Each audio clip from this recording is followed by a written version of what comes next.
আজকে আমরা যে টপিকটা পড়তে যাচ্ছি সেটা হচ্ছে power series solution of A differential equation. এখন এটা জানতে গিয়ে তার আগে আমাদের যেটা জানতে হবে অ্যানালিটিক ফাংশন। মূলত আমাদের এখানে রেশনাল ফাংশন নিয়ে কাজকর্ম বেশি হবে। তো রেশনাল ফাংশন কখন অ্যানালিটিক হবে? একটা রেশনাল ফাংশন অ্যানালিটিক হবে সেই সমস্ত পয়েন্টগুলো বাদে যেখানে তার ডিনোমিনেটর জিরো হবে। তার মানে সাপোজ fx ইকুয়াল টু একটা ফাংশন আমরা নিচ্ছি যে x square plus 3x plus 1 by x square minus 1। এটা একটা রেশনাল ফাংশন। তো এর যে ডিনোমিনেটর দ্যাট ইজ হর সেটা হচ্ছে এক্স স্কোয়ার মাইনাস 1 এবং x square minus 1 equal to 0 করলে আমরা এখান থেকে এক্স এর দুটো ভ্যালু পাচ্ছি প্লাস মাইনাস 1। তাহলে এই প্লাস 1 এবং মাইনাস 1 বাদে বাকি সমস্ত ভ্যালুতে এই ফাংশনটার ডিনোমিনেটর জিরো হচ্ছে না এবং এই বাকি সমস্ত পয়েন্টগুলোতে ফাংশনটা অ্যানালাইটিক হবে। শুধুমাত্র এক্স ইকুয়াল টু প্লাস 1 এবং মাইনাস 1 এ ফাংশনটা অ্যানালাইটিক হবে না। এখন আমরা এখানে পার্সিয়াল সলিউশন করতে গিয়ে মূলত যে ডিফারেনশিয়াল ইকুয়েশন নেব সেটা হচ্ছে second order homogeneous differential equation. তো suppose a0x d square y dx square plus a1x of dy dx plus a2x equal to 0।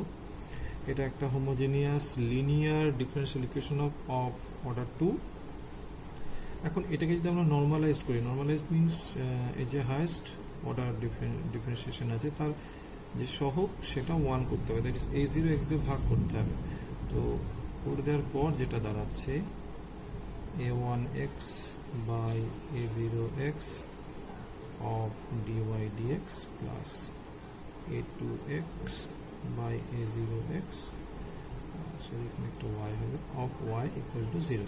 ওকে, এখন এইটাকে যদি আমি একটা এই যে রেশনাল ফাংশনটা আমি পাচ্ছি সেটাকে সাপোজ p1x একটা নতুন ফাংশন ধরলাম এবং এইটাকে p2x, ঠিক আছে। এবার পার্টিকুলার কোনো একটা পয়েন্ট x এর যে কোনো একটা value, suppose x equal to x0 সে এই ভ্যালুটা এই ডিফারেনশিয়াল ইকুয়েশনের রেসপেক্টে কখন অর্ডিনারি পয়েন্ট হবে এবং কখন সিঙ্গুলার পয়েন্ট হবে। তাহলে ইফ অর্ডিনারি পয়েন্ট কখন বলবো, অর্ডিনারি পয়েন্ট এটা আমরা কখন বলবো ইফ এই যে দুটো function p1x and p2x, if p1x and p2x is analytic at x equal to x0, then x0 is an ordinary point for the differential equation this, that is 1. আর singular কখন বলবো, সিঙ্গুলার হয়ে যাবে if any one of p1 and p2 or both are non-analytic at x equal to x0। তার মানে যদি x equal to x0 তে p1 ফাংশনটা অথবা p2 দুটোর মধ্যে কোনো একটা যদি অ্যানালিটিক না হয় অথবা দুটোই যদি অ্যানালিটিক না হয় তখন সেই পয়েন্টটাকে আমরা বলবো এই ডিফারেনশিয়াল ইকুয়েশনের রেসপেক্টে একটা সিঙ্গুলার পয়েন্ট। এখন এই সিঙ্গুলার পয়েন্টের মধ্যে দুটো ভাগ আছে। তো ফার্স্ট আমরা যেটা জানবো সেটা হচ্ছে regular singular point. Regular singular point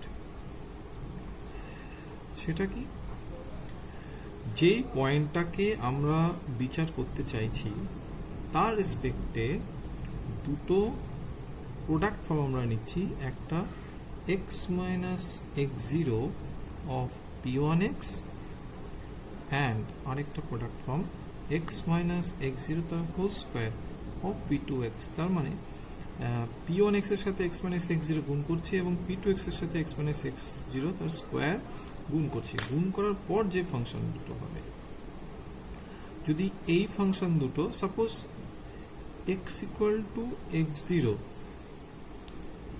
is an singular point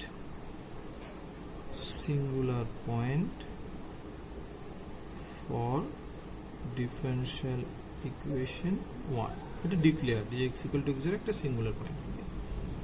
তো এটাকে আমি রেগুলার সিঙ্গুলার পয়েন্ট কখন বলবো? যদি প্রোডাক্ট করার পর এই দুটো function, that is x minus x0 of p1x and x minus x0 square of p2x, এই ফাংশন দুটো যদি x ইকুয়াল টু x0 তে এখন অ্যানালাইটিক হয়, তখন আমি x ইকুয়াল টু x0 কে বলবো একটা রেগুলার সিঙ্গুলার পয়েন্ট। মানে এই প্রোডাক্ট করার পর যদি ফাংশনটা যেটা পাবো সেটা যদি x ইকুয়াল টু x0 তে অ্যানালাইটিক হয়, কিন্তু প্রোডাক্টের আগে p1x অথবা p2x কিন্তু অ্যানালাইটিক ছিল না, তো যদি এই দুটো একসাথে অ্যানালাইটিক হয় তখন সেটাকে বলবো রেগুলার সিঙ্গুলার পয়েন্ট। আর যদি এই দুটোর মধ্যে কোনো একটা অথবা দুটোই অ্যানালাইটিক না হয় তখন সেটাকে বলবো ইরেগুলার সিঙ্গুলার পয়েন্ট। ওকে, যদি if any one of these and these is not analytic, okay, at x0, then x equal to x0 is called an irregular singular point. এখন আমরা পাওয়ার সিরিজ সলিউশন বলতে কি বুঝবো? তো এই যে ডিফারেনশিয়াল ইকুয়েশন যেটা আমরা নিয়েছিলাম, যদি ওই ডিফারেনশিয়াল ইকুয়েশনের এই ধরনের একটা সলিউশন আমরা খুঁজে পাই, that is y is equal to summation n is equal to 0 to infinity cn of x minus x0 to the power n, যদি এটাকে আমরা ভেঙে দিই তাহলে ব্যাপারটা এরকম দাঁড়াবে c0 plus c1 of x minus x0 plus c2 of x minus x0 square and goes on. তো এই ধরনের যদি কোনো একটা সলিউশন ওই ডিফারেনশিয়াল ইকুয়েশনে পাওয়া যায় তখন সেটাকে আমরা বলবো যে একটা পাওয়ার সিরিজ সলিউশন। এবং সেটা আমরা কিভাবে পাবো, সেটা পাওয়ার দুরকম পদ্ধতি আছে। যদি x0টা রেগুলার পয়েন্ট হয় তখন আমরা কিভাবে করব, regular that is ordinary point হয় তখন আমরা কিভাবে করব, আর যদি সিঙ্গুলার হয়, সিঙ্গুলার হলে তখন আমরা কিভাবে করব, সিঙ্গুলার হওয়ার ক্ষেত্রে যদি রেগুলার সিঙ্গুলার পয়েন্ট হয় তখন কিভাবে করব, এই প্রত্যেকটা ব্যাপারে আমরা এক এক করে পরে স্টাডি করব। তো ফার্স্টে একটা ডিফারেনশিয়াল ইকুয়েশনের যদি এই ধরনের সলিউশন থাকে তখন সেটাকে আমরা বলছি পাওয়ার সিরিজ সলিউশন। তো যেহেতু এটা differential equation of degree 2, it is of order 2, তো আমরা এখানে এই দুটো এই ধরনের সলিউশন পেতে পারি এবং দুটো সলিউশন অবশ্যই লিনিয়ারলি ইন্ডিপেন্ডেন্ট হবে। Suppose y1 is equal two আমি পেলাম n equal to 0 to infinity cn of x minus x0 to the power n, and y2 is equal to summation n equal to 0 to infinity bn of x minus x0 to the power n. তো এরকম যদি দুটো solution আমি পাই কোন একটা differential equation, homogeneous differential equation of order 2, তো সেই differential ইকুয়েশনের সলিউশন দুটো কিন্তু অবশ্যই লিনিয়ারলি ইন্ডিপেন্ডেন্ট হবে এবং এদের যে কোনো লিনিয়ার কম্বিনেশনটাই হবে এই যে ডিফারেনশিয়াল ইকুয়েশনটা আমরা নিয়েছিলাম তার একটা জেনারেল সলিউশন। তো ফার্স্টে আমরা দেখব যে অর্ডিনারি পয়েন্টের রেসপেক্টে পাওয়ার সলিউশন কিভাবে পাবো। তো তার জন্য আমরা একটা প্রবলেম নিয়ে সেটাকে ডিসকাস করছি, সেটা তোমরা ভালো বুঝতে পারবে। আমরা এখানে একটা প্রবলেম নিয়েছি, find the power series solution of the differential equation about x equal to 0। তার মানে x0 যে পয়েন্টটা আমরা নিচ্ছিলাম এখানে x0 ইকুয়াল টু 0। ওকে, তো ফার্স্ট আমি চেক করব যে x0 ইকুয়াল টু 0 পয়েন্টটা এই ডিফারেনশিয়াল ইকুয়েশনের রেসপেক্টে একটা অর্ডিনারি পয়েন্ট না একটা সিঙ্গুলার পয়েন্ট। তো যদি আমরা এটাকে নর্মালাইজ করি, নর্মালাইজ করার পর যে দুটো ফ্যাক্টর পাবো, দুটো রেশনাল ফাংশন পাচ্ছিলাম আমরা, সেটা p1x এখানে হয়ে যাবে 3x by x square minus 1 এবং p2x is equal two clearly দেখতে পাচ্ছি x বাই x স্কোয়ার মাইনাস 1। তো দুটো ফাংশনই x ইকুয়াল টু x0 পয়েন্টে অ্যানালাইটিক, কারণ x ইকুয়াল টু x0 তে ফাংশন দুটো ডিনোমিনেটর 0 হচ্ছে না। তার মানে x equal to x0 is an ordinary point for the differential equation this. Okay, তো এটা দেখার পর আমরা কি করব, আমি ধরে নেব যে late y is equal to summation n is equal to 0 to infinity cn x minus x0 এখানে 0 to the power n. Okay, that is summation n is equal to 0 to infinity an x to the power n, cn x to the power n is a solution of the differential of the differential equation 1. ওকে, তো আমরা ধরে নেব যে y is equal to এই টাইপের, এটা একটা power series solution of this differential equation. কিন্তু আমরা এই কনস্ট্যান্টগুলো, এই সিএনগুলো তো সহগ, দ্যাট ইজ কনস্ট্যান্ট, এই কনস্ট্যান্টের মানগুলো আমরা কিন্তু জানি না। তো আমাদের মূল উদ্দেশ্য হবে এই কনস্ট্যান্টের মানগুলো বের করা। এগুলো যদি আমরা বের করতে পারি তাহলে এই ডিফারেন্সিয়াল ইকুয়েশনের পাওয়ার সিরিজ সলিউশনটা আমরা পেয়ে যাব। তো ফার্স্ট অফ অল আমরা এই যে y is equal to যে সলিউশনটা ধরেছি, যেহেতু এটা মূল ইকুয়েশনটাকে স্যাটিসফাই করছে, দ্যাট ইজ 1 নম্বর ডিফারেন্সিয়াল ইকুয়েশনকে স্যাটিসফাই করছে, তো এর dy dx বের করব এবং d স্কয়ার y dx স্কয়ারটা বের করব। সেটা কিভাবে? Suppose y is equal to আমরা যেটা পাচ্ছি, সামেশনটা ভেঙে দিই, তাহলে কি পাবো? c0 plus c1x plus c2x square plus c3x cube, এভাবে চলছে। ওকে, তো এটাকে যদি আমরা ডিফারেন্সিয়েট করি with respect to x, then dy dx is equal to পাবো c1 plus c2x plus 3c3x square and goes on. এবং এই জিনিসটাকে আমরা যদি সামেশন আকারে লিখতে চাই, তাহলে সামেশন আকারে লিখলে আমরা এটা লিখতে পারবো is equal two summation n is equal to 1 to infinity n cn of x to the power n minus 1, কারণ সেটা আমরা দেখতেই পাচ্ছি একটা করে টার্ম এখানে কমে আছে। তো ফার্স্ট n equal to 1 থেকে যদি চালাও তোমরা c1 ফার্স্ট পাবো c1, next n equal to 2 এর জন্য পাবো 2c2x, that is this term। ওকে, তো এটা কিভাবে লেখা যায়? Similarly d square y dx square, এইটাকে আমি আর করছি না, এটাকে আরেকবার ডিফারেন্সিয়েট করলে হবে এবং সেটার সমান আমরা যেটা লিখতে পারবো ultimately n is equal to 2 to infinity, তোমরা এটা করে দেখবে, n into n minus 1 cn of x to the power n minus 2। এখন এই যে ভ্যালুগুলো, এই তিনটে ভ্যালু আমি মূল যে ইকুয়েশন 1 নম্বর ইকুয়েশন সেখানে বসে দেবো। তো 1 নম্বর ইকুয়েশনে বসানোর পর যে জিনিসটা পাবো সেটা হচ্ছে x square minus 1 d square y dx square. Okay, এই d স্কয়ার y dx স্কয়ারের জায়গায় আমি যেটা পেয়েছি সেটা লিখে দিচ্ছি, that is summation n is equal to 2 to infinity n into n minus 1 cn of x to the power n minus 2, next plus 3x of dy dx। তো dy dx এর জায়গায় এই যে ভ্যালুটা আমরা পেয়েছি, that is summation n is equal to 1 to infinity n cn of x to the power n minus 1 plus x of y that is summation cn x to the power n is equal to 0। এরপর আমরা যেটা করব সেটা হচ্ছে এই টার্মগুলো সামেশনের ভিতর ঢুকিয়ে দেবো, দ্যাট ইজ গুণ যদি আমি করে দিই তাহলে যেটা পাবো summation n is equal to 2 to infinity n minus 1 cn x square আর x to the power n minus 2, এটা অ্যাডজাস্ট হয়ে যাবে x to the power n হয়ে যাবে। ওকে, মাইনাস আরেকটা টার্ম পড়ে থাকবে n is equal to 2 to infinity n into n minus 1, that is minus 1 এর সাথে যদি গুণ হয় n into n minus 1 cn of x to the power n minus 2 থাকলো। নেক্সট x যখন এটার সাথে গুণ হয়ে যাবে, x যদি এর সাথে গুণ হয়ে যায় তাহলে পাবো plus 3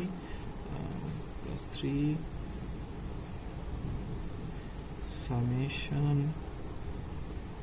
n is equal to 1 to infinity n cn x to the power n। Okay, আর লাস্ট যে টার্মটা আমরা এখানে পেয়েছিলাম সেটা এখানে গুণ হয়ে যাবে, তো প্লাস x একটা ছিল, x এর সাথে গুণ হয়ে যায় তাহলে summation cn x to the power n plus 1 is equal to 0। এরপর আমরা যে লাইনটা করব সেটা হচ্ছে ফার্স্ট আমাকে কাজ করতে হবে x to the power, এই যে এখানে n আছে, এখানে n minus 2 আছে, এখানে n plus 1 আছে, তো এগুলো রাখলে হবে না, সমস্ত সামেশনের x এর পাওয়ার যেন n হয়। তো যেগুলো এন আছে ওকে, যেগুলো এন নেই সেগুলোকে আমরা চেঞ্জ করব। কিভাবে চেঞ্জ করব সেটা দেখাচ্ছি। তো ফার্স্টে যেটা আছে সেটাকে রাখছি, n is equal to 2 to infinity n into n minus 1 cn x to the power n minus summation। এখানটা আমাকে চেঞ্জ করতে হবে। তো চেঞ্জ করার জন্য আমরা যেটা করব ফার্স্টে, এই যে n minus 2 আছে, n minus 2 is equal to আমরা সাপোজ m ধরে নিলাম, suppose n minus 2 is equal to m ধরে নিলাম, দেন n equal to ভ্যালুটা কত পাচ্ছি, m plus 2। ওকে, তো এটা যদি আমি রিপ্লেস করে দিই ইন টার্মস অফ m এ, তো ব্যাপারটা কি দাঁড়াচ্ছে, m is equal to 0 to infinity, কারণ n equal to 2 ছিল, that is n minus 2 equal to 0 or n minus 2 is equal to m, so m equal to 0 to infinity, R n এর জায়গায় m plus 2 ভ্যালুটা বসবে, that is m plus 2 of m plus 1 cn, that is m plus 2 of x to the power m। এটা আমরা লিখতে পারি। ওকে, লিখলাম। Next plus এটা যা আছে এটা নিয়ে কোনো সমস্যা নেই, 3 summation n is equal to 1 to infinity n cn x to the power n। Okay, next যেটা আছে এখানে n plus 1 আছে, তো আরেকভাবে আমি একই রকম n plus 1 is equal to suppose p ধরলাম, তাহলে n is equal to p minus 1। তো সেই অনুযায়ী যদি আমি এটাকে চেঞ্জ করতে চাই তাহলে এটা হয়ে যাবে প্লাস সামেশন, যেটা ছিল n is equal to 0 to infinity n is equal to 0 to infinity, তো সেটা কি হয়ে যাবে, n that is p minus 1 equal to 0, that is p is equal to 1 to infinity, okay, c p minus 1 of x to the power p is equal to 0।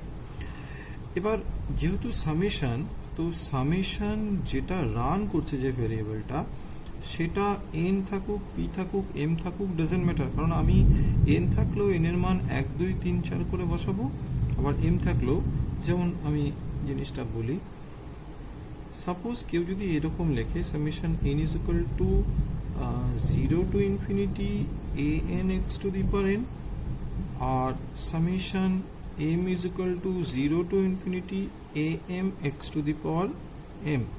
তো এই দুটো series কিন্তু একই জিনিস বোঝাচ্ছে, যদিও এখানে m আর n আমার সাফিক্সগুলো চেঞ্জ হতে পারে, কিন্তু আলটিমেটলি যখন আমি রান করাবো তো দুটো সেম। তাহলে আমি এর জায়গায় এই ধরনের কোনো একটা সিরিজের জায়গায় এই সিরিজটাকে রিপ্লেস করতেই পারি।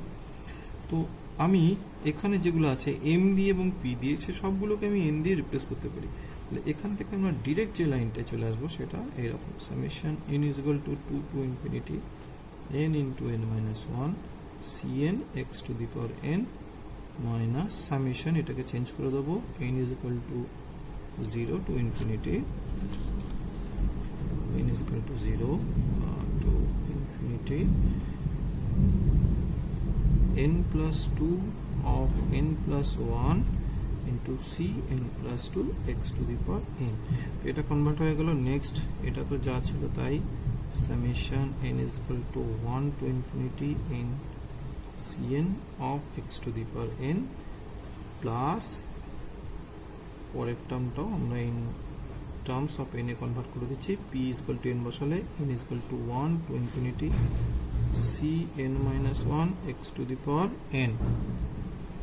তো এইভাবে আমরা ফার্স্টে কি করব, যে সামেশনগুলো, যতগুলো সামেশন আছে সেই সামেশনগুলোকে আগে কনভার্ট করে নিতে হবে, মানে সমস্তগুলোতে x এর পাওয়ার যেন n থাকে, সমস্তগুলোতে x এর পাওয়ার n চলে আসছে। ওকে, নেক্সট আমরা কি করব, যে সামেশনে n এর যে মানটা সেটা যেন সেম থাকে, মানে এখানে n equal to 2 থেকে স্টার্ট হচ্ছে, এখানে n equal to 0 থেকে, n equal to 1 থেকে, আবার n equal to 1 থেকে, তো সেটা থাকলে চলবে না, আমাকে সেই জায়গাটাকেও অ্যাডজাস্ট করতে। এই অ্যাডজাস্টমেন্টটা আমরা কিভাবে করব, এখানে n equal to 2 to infinity R n equal to 0 to infinity এর মধ্যে ডিফারেন্সটা কি, এখানে যতগুলো টার্ম আছে এখানে কিন্তু তার থেকে দুটো টার্ম বেশি আছে, that is for n equal to 0 and for n equal to 1। তো আমরা সেই দুটো টার্ম যদি এখান থেকে বের করে নিই তাহলে বাকি যেটা পড়ে থাকবে সেটা কিন্তু n equal to 2 to infinity আমি রান করাতে পারবো। তো ফার্স্ট দেখতে হবে যে সব থেকে ম্যাক্সিমাম কোটা, এখানে n equal to 2 আছে, তার মানে n equal to 0 যেখানে আছে সেখানে 0 এবং 1 এর জন্য টার্ম দুটো বের করবো, আর যেখানে সামেশন n equal to 1 থেকে আছে সেখানে জাস্ট n equal to 1 এর জন্য যে টার্মটা সেটা বের করে নেব। তাহলে সমস্ত সামেশনগুলোই যেগুলো রেস্ট অফ দ্য সামেশন পড়ে থাকবে সবই n equal to 2 to infinity হয়ে যাবে। তো যেটা রয়েছে সেটা আমরা আনঅল্টার্ড রাখছি, that is summation n equal to 2 to infinity n into n minus 1 cn x to the power n থাকলো। আর এখান থেকে আমরা দুটো টার্ম বের করে নেব। For n equal to 0, n equal to 0 এর জন্য আমি এখান থেকে মানে জাস্ট n ইকুয়াল টু 0 যদি বসিয়ে দিই তাহলে 2 এখানে 1, that is minus 2 c2, just n এর ভ্যালু 0 বসিয়ে যেটা পাবো মাইনাস 2 c2। আর ফর n ইকুয়াল টু 1 বসালে এখানে 3 আর 2 6, দ্যাট ইজ মাইনাস 6, এটা হয়ে যাবে c3x। ওকে, এটা কমপ্লিট। এবং বাকি যে টার্মটা থাকবে সেটাকে আমরা সামেশন আকারে এইভাবে লিখতে পারি, n equal to 2 to infinity n plus 2 n plus 1 cn plus 2 of x to the power n। ওকে, তো নেক্সট এটার পরে এখান থেকেও আমরা একটা টার্ম বের করে নেব, plus 3 4 n equal to 1, n equal to 1 বসালে জাস্ট একটাই পাচ্ছি, সেটা হচ্ছে c1x, তাহলে 3c1x। ওকে, এবং রেস্ট অফ দ্য টার্মটাকে আমরা এইভাবে লিখবো, 3টাকে যদি ভিতরে ঢুকিয়ে দিই n is equal to 1 to infinity 3n cn x to the power 1, sorry এটা n equal to 2 to infinity হবে। ওকে, নেক্সট এখান থেকেও একটা টার্ম বেরিয়ে আসবে এবং সেটা ফর n ইকুয়াল টু 1। তো n ইকুয়াল টু 1 এর জন্য বেরিয়ে আসলে আমি যদি এখানে n ইকুয়াল টু 1 বসাই তাহলে যেটা পাবো c0x। তো রেস্ট অফ দ্য টার্মকে আমি লিখতে পারবো n is equal to 2 to infinity cn minus 1 of x to the power n equal to 0। তাহলে এবার সমস্ত সামেশনগুলো n ইকুয়াল টু 2 থেকে ইনফিনিটি হয়ে গেল এবং সমস্ত সামেশনে x এর পাওয়ার কিন্তু n। এই কাজটা আমাদের খুব মানে ঠান্ডাভাবে করতে হবে। এই কাজটা করার পর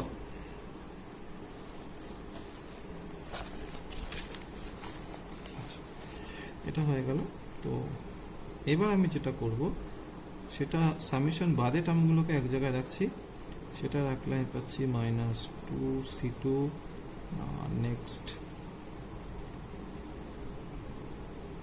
minus 6c3 plus 3c1 plus c0 of x plus summation যে টার্মগুলো রয়েছে that is n into n minus 1 of cn, এখানে পাচ্ছি cn আর কোথায় আছে, cn গুলো একসাথে রাখি, এখানে একটা আছে প্লাস 3n cn আর নেই। আচ্ছা, next plus n plus 2 into n plus 1 of c n plus 2। Okay, next এটা চলে গেল। এবার এইখান থেকে একটা পাবো প্লাস cn minus 1। ওকে, তো সমস্ত টার্মগুলো কভার আপ হয়ে গেছে। এখান থেকে নিয়েছি ফার্স্টে, এটা নিয়েছি, এখানটা চলে গেছে। এই টোটালটার বাইরে যেটা থাকবে x to the power n, আর সামেশনটা রান করবে n is equal to 2 to infinity all আর দিস ইজ ইকুয়াল টু 0। তো এটাকে আর একটু এখান থেকে ক্যালকুলেট করে লেখা যায়। যদি আমি এখানে ক্যালকুলেট করি তাহলে এটা দাঁড়াবে minus 2c2 plus 3c1 plus c0 minus 6c3 of x plus summation n is equal to 2 to infinity plus summation n is equal to 2 to infinity।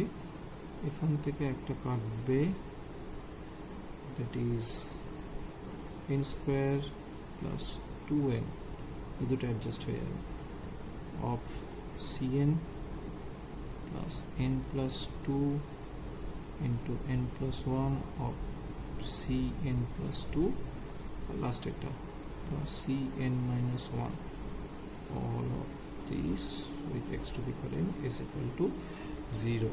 তাহলে এই জিনিসটা আমরা এখান থেকে পাচ্ছি। যেহেতু এই ইকুয়েশনটা একটা আইডেন্টিটি, তার মানে বোথ সাইডে এক্সের যে সহগগুলো সেগুলো প্রতিটাই শূন্য হবে, কারণ এই দিকটা শূন্য আছে। তাহলে এই কনস্ট্যান্ট টার্মটা শূন্য হবে, এক্স এর যে কোফিসিয়েন্ট সেটাও শূন্য হবে, even x to the power N এর যে coefficient that is summation of this, এটাও জিরো হবে। তো প্রত্যেকটা যদি আমি ইকুয়াল টু জিরো করি, দ্যাট ইজ কম্পেয়ার করি, তাহলে আমি এখান থেকে কতগুলো ইকুয়েশন পাবো। এখানে ক্যালকুলেশনে একটু ভুল হয়েছে, এখানে যেহেতু মাইনাসটা আছে, তো মাইনাসটা এখানে লিখতে ভুল হয়েছিল, প্লাস হয়েছিল, এটা মাইনাস হবে, সেই কারণে এখানেও এটা মাইনাস হবে।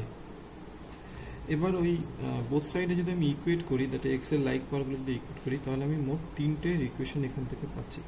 ফার্স্ট যেটা পাচ্ছি, যেটা c two equal to zero, তার মানে এখান থেকে আমি দেখতে পাচ্ছি সি টু এর ভ্যালুটা জিরো হবে। ওকে, নেক্সট এখান থেকে আমি একটা রিলেশন পাচ্ছি, সেটাকে আমি এভাবে লিখতে পারি, 6c3 is equal two 3c1 plus c0, that is c3 is equal to 3c1 plus c0 by 6. ওকে, আর এইটা যেটা পাচ্ছি উইথ সাফিক্স অফ n, এটাকে বলা হয় রেকারেন্স ফর্মুলা। মানে এখান থেকে তো আমরা কিছু জিনিস পাচ্ছি, যেমন c2 এর ভ্যালু পাচ্ছি এবং c3টা কি ধরনের সেটা দেখতে পাচ্ছি। তো rest of the values, rest of the কোফিসিয়েন্টের ভ্যালু কিরকম হবে সেটা আমাকে এই রেকারেন্স ফর্মুলাটা ডিফাইন করবে।